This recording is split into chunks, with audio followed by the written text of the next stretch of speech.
কি অবস্থা বস? ঈদ তো 2-3 দিন চলে গেল, কেমন কাটলো ঈদ? সালামের কি অবস্থা? পাইছেন তো ভালো এবার, বড়লোক মানুষ।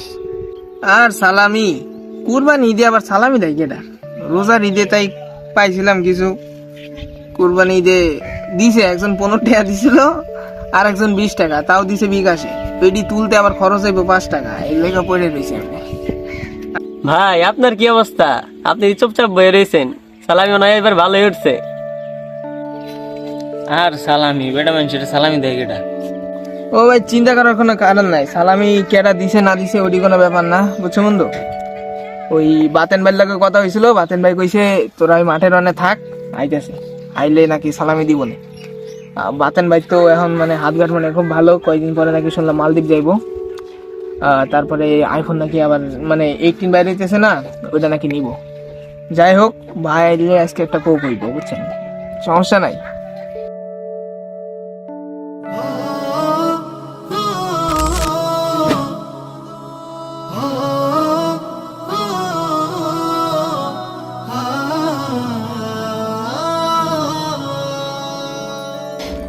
কি অবস্থা তোমাদের? কেমন আছো তোমরা সবাই? ভালো আছো? তা ঈদ কেমন কাটলো? ঈদ যাক আলহামদুলিল্লাহ ভালোই কাটতেছে। আপনারা আছেন বড় ভাই মানুষ, ঈদ তো ভালোই কাটবো। তা ভাই শুনতেছি আপনি নাকি মালদ্বীপে যাবেন কয়দিন পরে ঘুরতে? হ্যাঁ, ওই প্ল্যান করতেছি। বাসায় খুব বোরিং লাগতেছে, ভাবলাম একটু ঘুরে আসি বাইরে থেকে, এর জন্য আর কি। ভাই শুনলাম আপনি নাকি নতুন আইফোন নিতেছেন, আমাকে পিক টিক তুলে দিয়েন কিন্তু, ছোট ভাই মানুষ আমরা। হ্যাঁ, সেপ্টেম্বরে তো আইফোন বের হয়, তো দেখি নিয়ে নিব, সমস্যা নেই। আর পিক টিক এইসব ব্যাপার না, যে কোনো টাইমে আসবা পিক তুলে দিব, কোনো সমস্যা নেই। সবকিছুই তো বুঝলাম ভাই, মালদ্বীপ যাইতেছেন, আইফোন কিনতেছেন, বড় লোক মানুষ কিনতেই পারেন, সেটা কোনো ব্যাপার না। এখন কথা হইলো, ছোট ভাই এনে 3টা আছে, 3টারে বেশি না ভাই, 2000 করে 6000 টাকা সালামি দেন। এখন তো এত টাকা নিয়ে বের হই নাই, তবে হ্যাঁ তোমাদেরকে দিব, ভালোই দিব, সমস্যা নেই।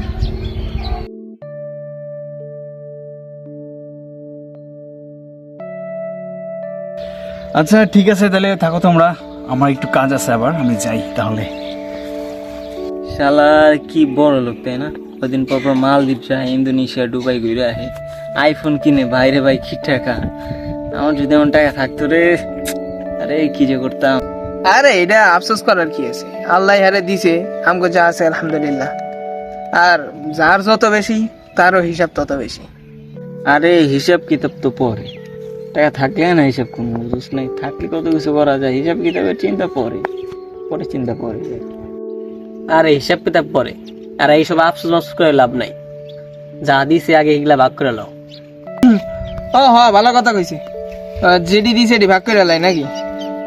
কত দিছে রে? এই তো 500, 500, 1000, 1100, 1200।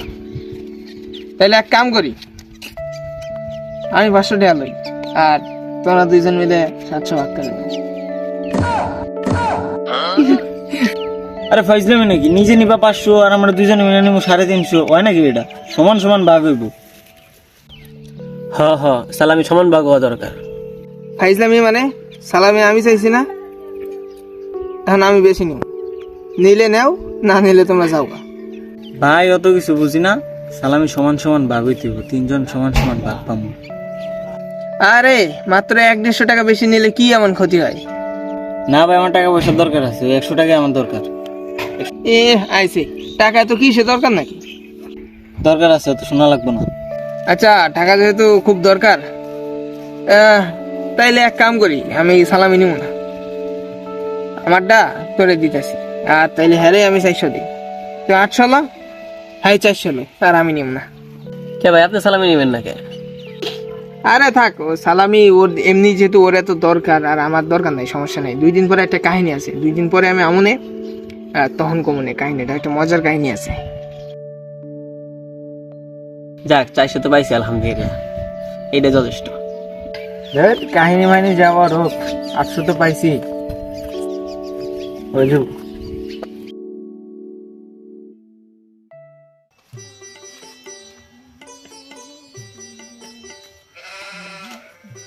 কি অবস্থা? এই আগান বাগানে কে লও খাই।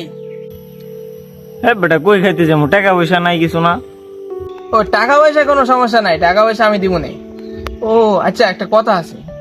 গত 2 দিন আগে না আমি কইছিলাম যে আজকে একটা কাহিনী হইব, আগে এই কাহিনীটা করে দে, পরে আমরা খাইতে যাই। কি কাহিনী শুনি? কাহিনী হইলো ওই যে নিচের থেকে 2টা ইট হাতে নাও, পরে আমি কইতাছি কাহিনী কেমনে কি। ইট হাতে নিয়ে আবার কি হইব? আরে আগে নেও না, তারপর হ্যালো। এটা নিয়ে সোজা হয়ে দাঁড়াও, সোজা সোজা হও। ঠিক আছে, এবার দাঁড়াও।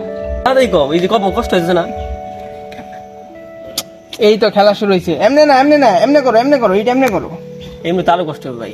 এই তাড়াতাড়ি কও, আমার তারও বেশি কষ্ট হয়েছে এখন। এই তো কেবল খেলা শুরু। সোজা হয়ে দাঁড়াও, সোজা সোজা। এখন এই ইট এমনে নিয়ে দাঁড়াও।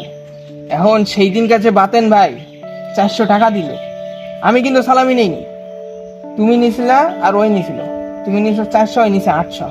এখন তোমার সেই 400 টাকা কই কই খরচ করছো, এই হিসাবটা আমার দাও তো। এই একটু ঘুরতে গেছিলাম আর ওই কি জানি কিনছিলাম, মনে পড়তেছে না ভাই। এডি কইলে তো হইব না, আমার হিসাব দিতেই হইব। আমি 1 টাকাও সালামি নেই নাই। কারণ হিসাব দাও, কিতে কি করছো।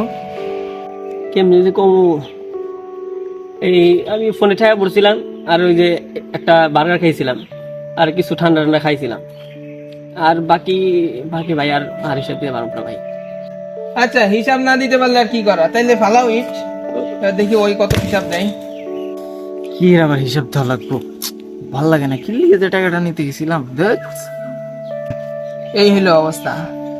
একজনে তো 400 টাকার হিসাব দেওয়া পারে না, আর একজনে কি কমু, মুখ চুখ বাইকে গেছে। থাক, আর হিসাব দেওয়া লাগবে না। তো এইটাই বলতে চাইছিলাম সেই দিন, যে এই যে টাকা পয়সা নিয়ে আফসোস, এই আফসোস করে কোনো লাভ নাই তো। কারণ যার যত টাকা বেশি, সে কালকে আমাদের ময়দানে সেম এই এমনি হিসাব দেওয়া লাগবে। তখন পুরা মাটি হবে উত্তপ্ত, সেখানে দাঁড়াই থাকাটাই অনেক কষ্ট। আর এই হিসাব, এটা তো মাত্র 800 টাকার হিসাব, আর সেইটা থাকবো সারা জীবনের হিসাব। এই জন্য আমি এই সালামি না নিয়ে দিয়ে দিয়েছিলাম। আফসোস করে কোনো লাভ নাই, যার যত বেশি তার হিসাবও তত বেশি। বুঝতে পারছো? এটাই। তাদের অধিকাংশই বোঝে না, আর এই দুনিয়ার জীবন খেলতামাশা ছাড়া আর কিছুই নয়। এবং নিশ্চয়ই আখেরাতের জীবনই হলো প্রকৃত জীবন, যদি তারা জানতো।